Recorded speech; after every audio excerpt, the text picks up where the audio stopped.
नमस्कार दोस्तों, pro updates में आपका बहुत-बहुत स्वागत। आज हम बात करेंगे एलटीसी केस वाउचर स्कीम के बारे में और जानेंगे क्या है ये स्कीम और कैसे हम उसका फ़ायदा उठा सकते हैं। तो चलिए जान लेते हैं। यदि हम करंट सिचुएशन की बात करें तो 2020 में काफ़ी ट्रैवल रिस्ट्रिक्शंस थी नेशन वाइड लॉकडाउन की वजह से। ये रिस्ट्रिक्शंस काफ़ी हद तक रिलैक्स हुई है, लेकिन अभी तक भी पूरी तरीके से हर जगह पे ये रिलैक्सेशन नहीं हुआ है। प्लस जो एलटीसी का अमाउंट है करंट ब्लॉक का वो 2021 के अंदर एक्सपायर हो रहा है। हमको नहीं पता 2021 के अंदर ये ट्रेवल रेस्ट्रिक्शंस रहेगी या नहीं रहेगी। थर्ड, यदि हम इकोनॉमिक सिचुएशन की बात करें तो अभी एक बूस्ट की ज़रूरत है। तो इन तीनों चीज़ों को ध्यान में रखते हुए गवर्नमेंट ने LTC case voucher scheme announce की है। क्या है ये स्कीम? तो इस स्कीम के अंदर एम्प्लॉयर केस अलाउंसेस दे सकता है एम्प्लॉय को उनके अनयूटिलाइज एलटीसी के एवज में।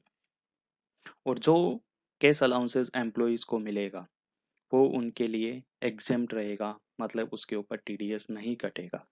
तो आपका बिना टीडीएस काट के पूरा का पूरा पैसा आपको मिल सकता है यदि आप कुछ कंडीशंस को फॉलो करते हो तो। और वो कंडीशंस क्या है, चलिए जानते हैं। तो कंडीशंस है कि पहली, ये स्कीम खाली उन्हीं लोगों के लिए है, उन्हीं एम्प्लॉयज के लिए है जिन्होंने अभी तक 2 जर्नी करंट ब्लॉक के अंदर परफॉर्म नहीं की है। तो यदि आपने एक की है तो आपके लिए अवेलेबल है, यदि आपने एक भी नहीं की है तो भी आपके लिए अवेलेबल है। लेकिन यदि आपने दोनों जर्नी परफॉर्म कर ली है और उसका एलटीसी क्लेम कर लिया है तो आप इसके लिए एलिजिबल नहीं हो। सेकंड है कि ये खाली उन्हीं एम्प्लॉयज के लिए है जिन्होंने कंसेशनल टैक्स रिजीम के अंदर ऑप्ट नहीं किया है। तो न्यू टैक्स रिजीम है जिसमें अपन को रिड्यूस टैक्स रेट के हिसाब से टैक्स देना है। यदि उस स्कीम को किसी ने ऑप्ट किया हुआ है तो उसका बेनिफिट नहीं मिलेगा, उसमें ये स्कीम का बेनिफिट नहीं मिलेगा। थर्ड है कि जो स्कीम का मैक्सिमम बेनिफिट है वो पर पर्सन 36,000 तक ही मिल सकता है। और ये 36,000 का अमाउंट पर पर्सन वाइज है। तो किसी की फैमिली में 5 मेंबर्स हैं तो 36,000 मल्टीप्लाई बाई 5, 1,80,000। तो जो मैक्सिमम बेनिफिट है वो आपका 1,80,000 तक हो सकता है। यदि आपका एलटीसी अमाउंट 2 लाख रुपए है और आपकी फैमिली में 5 मेंबर है तो आप ज़्यादा से ज़्यादा बेनिफिट 1,80,000 रुपए तक का ही ले सकते हो। और ये बेनिफिट लेने के लिए आपको एम्प्लॉय को जो एलटीसी अमाउंट है उसका 3 टाइम्स स्पेंड करना पड़ेगा। तो यदि हम मानते हैं कि 2 लाख रुपए का आपको बेनिफिट लेना है तो आपका 3 टाइम्स आपको उसको स्पेंड करना है, मतलब कि 6 लाख रुपए आपको स्पेंड करना है। और वो ऐसे आइटम्स पे स्पेंड करना है जिस पे जीएसटी रेट 12% या उससे ज़्यादा हो। तो 12% से ज़्यादा की आइटम्स क्या हो सकती है? आपने गाड़ी खरीदी, उस पे 12% से ज़्यादा जीएसटी लगता है। आपने मोबाइल फ़ोन खरीदा, आपने टीवी का जो डीटीएच रिचार्ज होता है वो किया, आपने मोबाइल का रिचार्ज किया, आपने इंश्योरेंस प्रीमियम पे किया।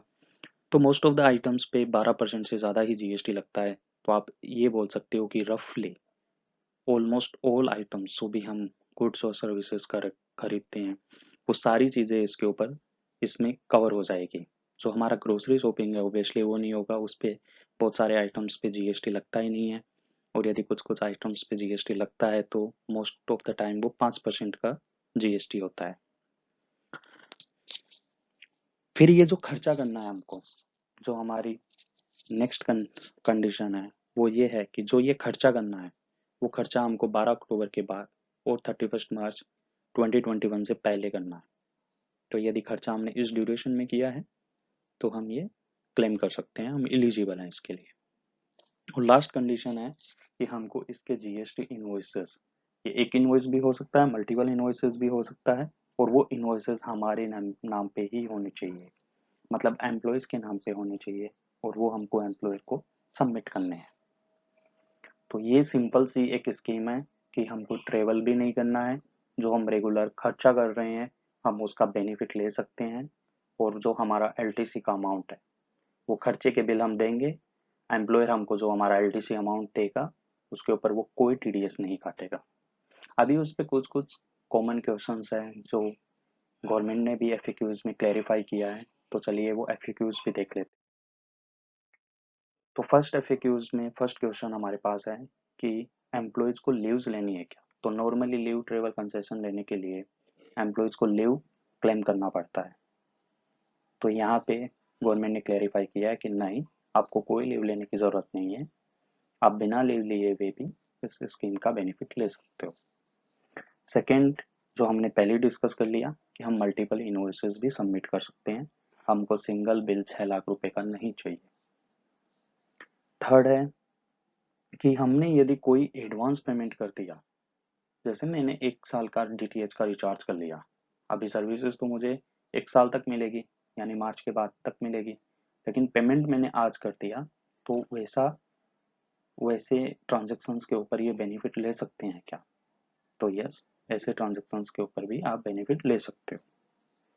फोर्थ है कि यदि मेरे किसी फैमिली मेम्बर ने पेमेंट कर दिया, मेरे पास क्रेडिट कार्ड डिजिटल मोड का कोई नहीं है या मैं कंफर्टेबल नहीं हूँ पेमेंट करने से, तो मैं मेरे वाइफ से या किसी और मेरे फैमिली मेम्बर से को बोला कि ये मेरे भी आप पे पेमेंट कर दो, तो ऐसा कर सकते हैं क्या। तो बिल्कुल, इनवॉइस आपके नाम से होना चाहिए, पेमेंट आप भी कर सकते हो, आपका कोई फैमिली मेम्बर भी कर सकता है। नेक्स्ट है कि हम ई कॉमर्स प्लेटफॉर्म से जो भी खरीदते हैं, तो इस वो जो खरीदारी हमारी है वो इस स्कीम के अंदर हम उसका बेनिफिट ले सकते हैं क्या। तो बिल्कुल हम उसका भी बेनिफिट ले सकते हैं, गवर्नमेंट ने ये भी क्लैरिफाई किया है। तो जो भी आप ई कॉमर्स प्लेटफॉर्म से परचेज करते हो, यदि आपका उसका आपके पास जीएसटी इनवॉइस है, तो बिल्कुल आप उसका बेनिफिट उठा पाओगे। फिर नेक्स्ट है कि हमने ईएमआई पे परचेज कर लिया, हमने अभी पूरा पैसा पे नहीं किया, हम ईएमआई के बेसिस पे धीरे धीरे पैसा पे करेंगे, तो आप उसका बेनिफिट ले सकते हो क्या। यस, आप उसका भी बेनिफिट ले सकते हो। फिर यदि मैंने डिजिटल मोड में जो चेक्स के थ्रू मैंने पेमेंट किया या एनईएफटी के थ्रू पेमेंट किया या आरटीजीएस के थ्रू पेमेंट किया, तो ये एक्सेप्टेबल है या नहीं है। तो गवर्नमेंट ने ये भी क्लैरिफाई किया है कि यस, ये सारी चीज़ें, ये सारे मोड्स एक्सेप्टेबल है। आपको ज़रूरत नहीं है कि आप डेबिट कार्ड या क्रेडिट कार्ड से ही पेमेंट करो, आप चेक के थ्रू भी पेमेंट कर सकते हो। तो ये थोड़े बहुत एफएक्यूज थे जो कि मुझे लगा कि सबके लिए रिलेवेंट होंगे। यदि आपके पास और भी कोई ऐसे क्वेश्चंस हैं तो आप बिल्कुल कमेंट के माध्यम से हमको बताइए और हम जल्द से जल्द आपको उसका आंसर देंगे। धन्यवाद दोस्तों, नमस्कार।